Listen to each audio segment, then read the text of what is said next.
guys, in addition to winter sowing, I'm also starting some tender annuals indoors that needed to be started 6 to 8 weeks out from my last frost date.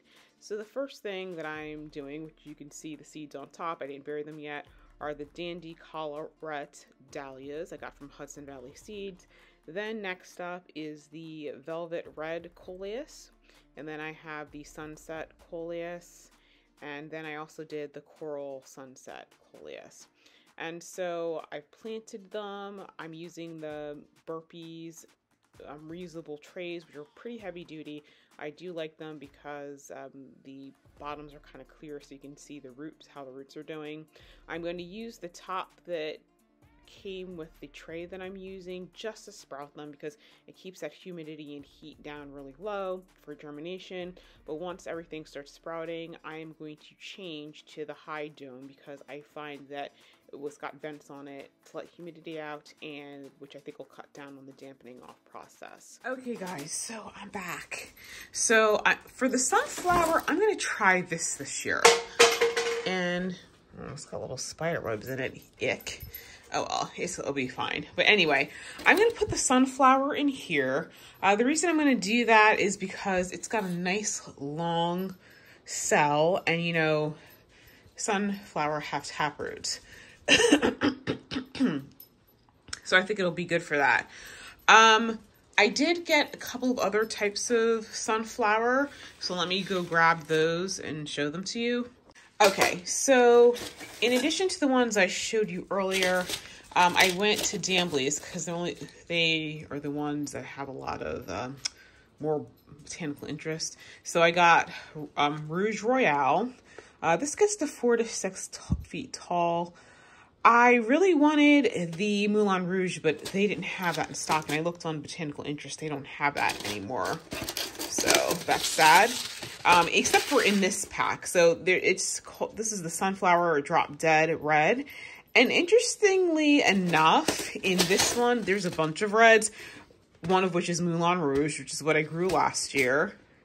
And hang on for a second, guys, let me focus here. Red Wave, Ruby Eclipse, and Joker. So it looks like it goes from deep burgundy and steamy Valentine red to autumnal pumpkin orange red and bicolor. So that'll be nice. And then for a white one this year, I got Vanilla Ice. I've grown this one before. It only gets 5 feet tall. And so, yes, that's that one. So what I'm going to do is I'm just going to basically do one per row. So actually, do I have enough sunflower to do this with? Because I was trying to do 5. Okay, 2. Okay, so let's see how many I have. So 1, 2, 3, 4, 5, 6, 7, 8. Okay. The Aster Rose Cream, I'm not doing via winter, so I'm going to wait on those because I think there's only 10 seeds in here and I don't want to risk it. I have a lot more of these to spare. So I've got 10 rows, I think, here. Yeah, 10 rows. So that's 50 and 8 into that. So I don't know, maybe 6. We'll see. Anyway, I don't know what I'll do. I'll figure it out. So yes, and I'm really looking forward to this. So anyway, I'll come back after I'm done. Okay guys, so I finished planting all the sunflower I'm gonna do right now. I'm gonna do the Astra Rose Cream later, but this is it for right now. I'm not actually gonna cover this. I'm going to put it outside just like this. And the reason I'm doing that is because I don't want it to sprout as early. So for those of you guys who've been following me since last year, you guys know that I winter sowed some sunflower and they sprouted in March. And don't get me wrong, like they survived the freezing temperatures because we were still getting temperatures like in the 20s and that sort of thing. And they went on to bloom and do just fine. But you know, sunflower do self-seed, and I've had them self-seed at my other property and they didn't actually come up till April. So I'm hoping for them to come up just a little bit later this year. Typically they need some pretty warm temperatures to really sprout. So, you know, but the greenhouse effect of those little cups. But I'm just going to put them out there, no covering, just let it come up naturally, and then we'll go from there. So, yeah, I may start another batch later on. We'll see. But yeah, so now I'm going to go on to the, I forgot what I'm going to do next. Okay guys, so I'm going to be doing some white flowers tonight. So I'm going to be doing the Playtcodon Grandifloras, Florist. Oh, that's a tongue twister. Playtcodon Grandifloras Florist Snow. So this is a balloon flower. Now this is one of the taller ones from what I remember. At the very least, I think it's 18 inches, but I'm pretty sure it's taller than that. I will put the exact height, but I'm pretty sure, I want to say it's like 30 inches. I like taller flowers. That's just me. Then I'm going to do some Grenadin White.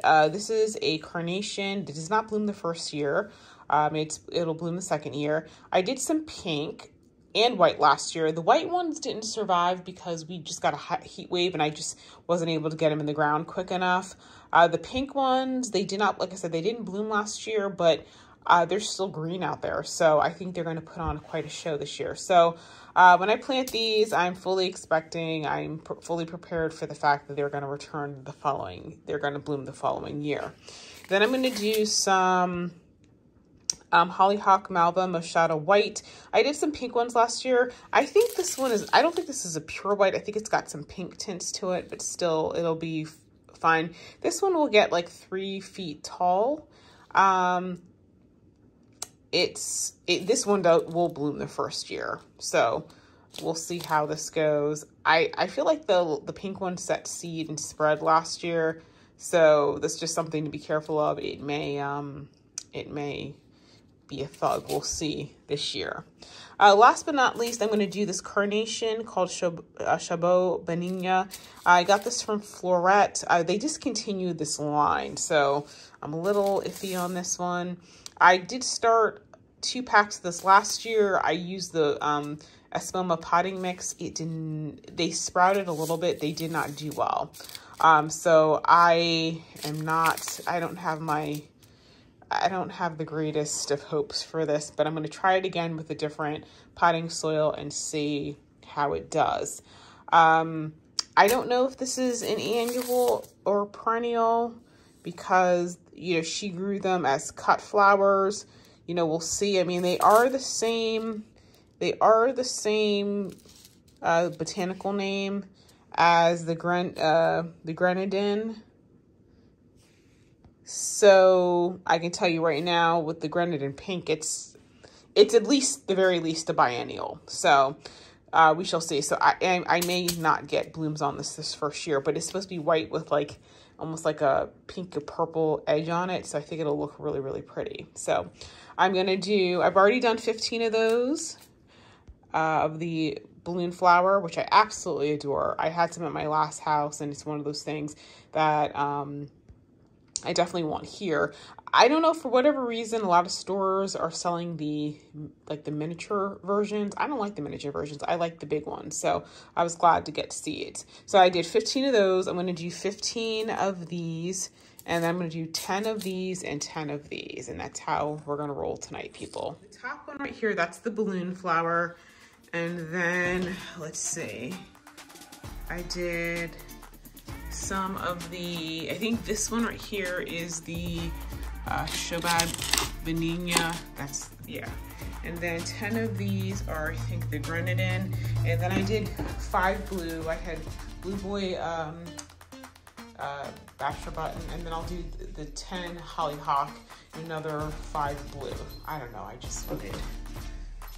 just didn't want to split up the various groupings, especially because I'm only putting tags in one, so I thought it would be easier to keep track of it that way.